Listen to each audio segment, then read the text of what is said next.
தன்னை அறிந்து பகவானிடம் ஐக்கியமாகும் வரை எந்த பிறவி எடுத்தாலும் சங்கடமே. சங்கடத்தை எதிர்கொள்வது எப்படி? ஸ்வரலக்ஷ்மி டியூன்ஸ் உங்களை வணக்கத்துடன் வரவேற்கிறது.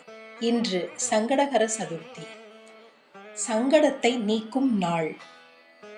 எவ்வித சங்கடத்தையும் நாசம் செய்து எதிர்கொள்ளும் சக்தியை அளிக்க வல்ல மிக நல்ல மந்திரம் சங்கட நாசன மந்திரம். இதோ.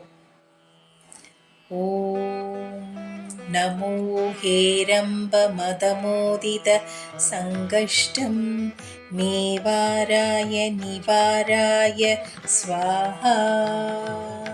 ஹரிஹி ஓம். குறைந்தபட்சம் 21 முறை ஓதுதல் மிக நன்று. இன்று சங்கடகர சதுர்த்தி நாள், விநாயகப் பெருமானை ஆராதிக்கும் நாள். நன்றி. ஸ்வரலக்ஷ்மி டியூன்ஸ்.